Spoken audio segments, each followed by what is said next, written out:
I just put the carob powder in here. So good, it's so good. It's a little melted, but I gotta freeze it. I gotta put it back in the freezer. And then I have berries and organic whip with berries. This is my breakfast. It's so good. Hi guys, so it's Alice and Corey, and what we're talking about today is what state are you in right now? Literally check in with yourself. What state are you in right now? Because you can only be in one state at a time, okay? You cannot be in two states at the same time, right? You cannot occupy two states at the same time, right? So you literally can just check in with yourself and ask yourself this. And I want you to know your past is your past. It doesn't affect you now. It has no bearing on what you're choosing now. You can always choose new in each new moment. You leave the past behind.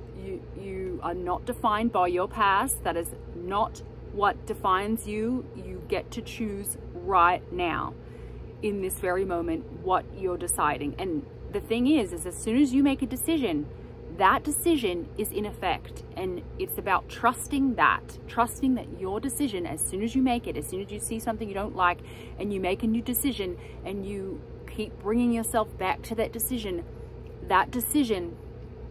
is at play though, right away, right when you make it. It's about trusting that decision is actually working, is actually playing out in your life right when you make it. That's the key.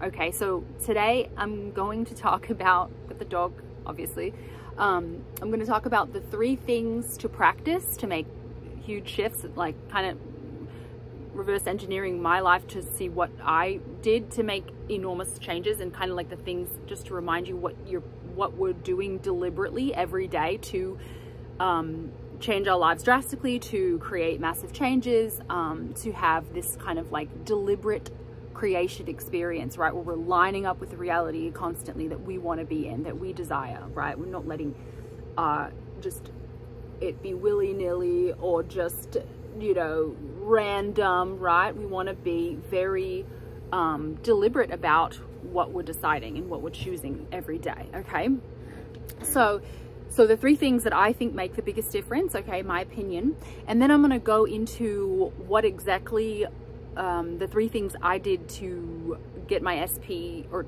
third party out quick with SP, because I think it's valuable information, and I realized I didn't go into detail in the other video.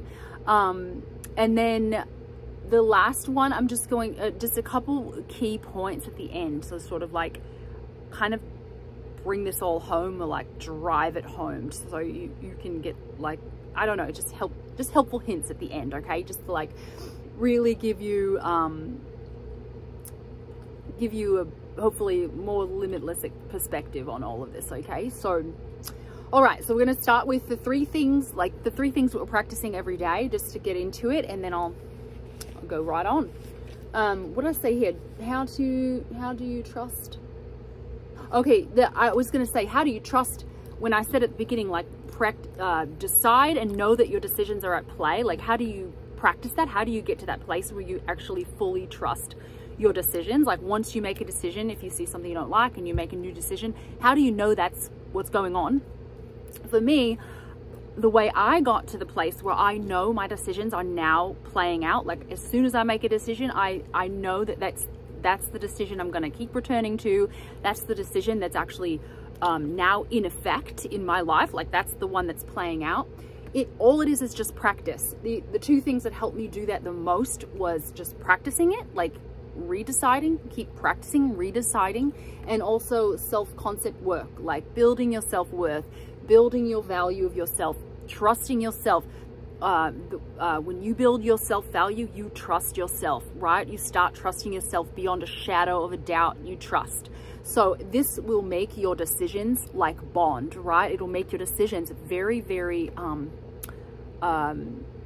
strong, like almost like they'll be stronger to you. Like, you'll trust them more because you have a really high self-concept and you are practicing doing this, right? So you get used to doing this and you see how this works. Like, when you make a decision, and how quickly you can see the results after you trusting the decision. Okay, so that's the one thing I want to start with. So the first point in the 3 things that I feel are really important for deliberate creation are awareness of your thoughts, right? So we're just paying attention to our thoughts. We're constantly, all the time, like thinking about what we're thinking about, right? This is one of the main keys. We got to think about what we're thinking about, okay? And it's really important just to have that awareness, kind of like a continual thing, right? Every day we want to have that awareness all day, basically, just so you can see what your thoughts are, and so you can redirect them, right? Because you don't want to just let your thoughts just be random, right? And just because then you're going to create random stuff, right? So it's just a general awareness that we're building, okay? The second thing is discipline to change it, right? You just want to catch your thought, know that you can change it, and then go right ahead and change it, like pretty quickly, right? You just go ahead and change it. No questions. You just know this is how it works, and you can shift anything quickly and easily, and you just have to keep redeciding on your new decision. As soon as you make it though, it's fully in effect, and you just have the discipline to change it. You can even use writing it down, right? Just write down, this is my old thought, I've noticed it come up, now I'm saying this, now this is my new thought, okay? And then the third thing is knowing your power in trusting your decisions, which is what I said at the beginning. You have to build belief in your decisions, right? Knowing that your decisions are the truth, right? And not questioning that they are now true, right? This is what's true for you now, right? And just building belief in that. And the more you do it, the more you will know your decisions are actually the truth, right? As soon as you make a decision, that is what's true for you. And, you know, throughout the day also, like, checking in, what state am I in? Am I the person who has everything I want, or am I the old person that I don't want to be anymore, right? You can't be both. You have to choose. There's only one. You can only be one of those at a time, right? I mean, there's millions of states, but I think that simplifies it enough, because if we just talk about all the states, it kind of is confusing. But if you just realize that you can't be having what you want and not having what you want at the same time, right? There's one or the other. You aren't the person with everything and the person without anything, or without what you want at the same time, right? They don't exist together. Okay, I'm not breathing. Okay, the other thing is, if there's an intro, then I might start doing those little, like, the weird intros if there's an intro. If not, I just took it off because there was the music. YouTube didn't like the music or whatever, but anyway, it's just whatever. If it is there, it's there. And then the other thing was the SP stuff I was going to talk about. Let's see, next video. 3 things I did to turn my SP situation quickly around. So like I mentioned in the other video, it was basically a week's time, right before I just went from the point I discovered there was a third party, because I had left, I'd gone away for a while, and then came back and discovered there was a third party, and it was about a week's time, and they were actually living together too. So it was kind of a big manifestation, actually. But so 3 things I did that now from this place, I was like, oh yeah, that's how I did that, right? Because sometimes in the moment you're not sure how you do stuff, but just realizing what exactly I did here. So the first thing I did was I literally just figured out where it came from. Like, that was really helpful for me, because it allows me to take responsibility for it. Like, what thought did I have that created this situation? And I realized it came from a statement that he made when I left. He said, all right, cool, whatever, I'm going to date other people. And I didn't revise that. I literally was like, oh, uh-oh. And I let that thought fester in my mind. And now I realize later, you know, that I was letting that thought just take off, right? Just create more thoughts, like, oh, maybe he's out with someone. Oh, he's definitely going to be with someone when I get back. Oh man, there's all these women. He's always around all these women. They're all really pretty. Oh no, he's going to like someone else. He's so, you know, personable. Everyone likes him. He's going to definitely find other people he likes. You know, that thought kind of took off and then had more thoughts, right? and I just wasn't aware of that thought that was created, that tiny little seed formed into a tree, right? And so then when I got back, there it was. So so at first it was just noticing where it came from, and then like finally, if you notice where it comes from, you can take responsibility for it, which I think is powerful. I mean, that's what I like. A lot of people, I've heard coaches like back in the day when I used to watch, I try not to watch anything like on YouTube anymore because I want my ideas to be original and like to come from my own experience. But back when I was like watching videos, I heard people say things like, you know, don't worry where it comes from. And that's great, but I like to know where my stuff comes from so that I know it's from me. Like it really helps to know that actually, no, this is from me. Like I did this, and so you can reverse it, right? Because it gives you the power to reverse it if you know that it's from you. So I don't like to just be like, oh, I don't care where this came from. No, I want to know where it came from. So that's number one.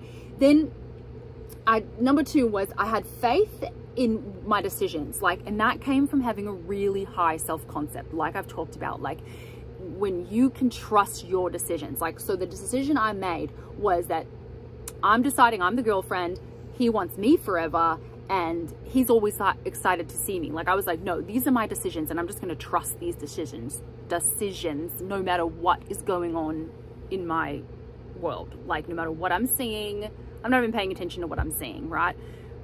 I'm just going to trust these decisions. And the place of trusting my decisions came from having a high self-concept and trusting that this stuff works, that your thoughts actually create your world. Okay, so it was both. So that was the second thing and I was deciding no matter what comes up. Like I was literally redeciding on that decision, just like I talk about in my videos. I was just keep redeciding. I'm the girlfriend. He always wants me. He wants me forever. He's always excited to see me. Wants me forever. Always excited to see me. And I was like, no, I trust that. And I kept returning there. So the number three thing I did was I kept returning there no matter what. Even when I was crying, even when I had no faith, even when I woke up sad, even when I was just like going through the gamut of emotions. And you've got to allow yourself to do that. It's just, okay, I'm emotional today, no worries. I'm still deciding on my decision because I know how powerful my decisions are. I know that they are true when I keep returning to them, right? You keep reaffirming that state, and it cannot not come true. It cannot not come to pass when you keep redeciding that state. And again, with the 3D, I didn't even look at the 3D anymore. I totally blocked it out. And the thing is, when you shouldn't even be looking at the 3D. You never check the 3D. I just wanted to say this too. You should be so in your delusion, you don't even have the thought to check the 3D because you're experiencing it.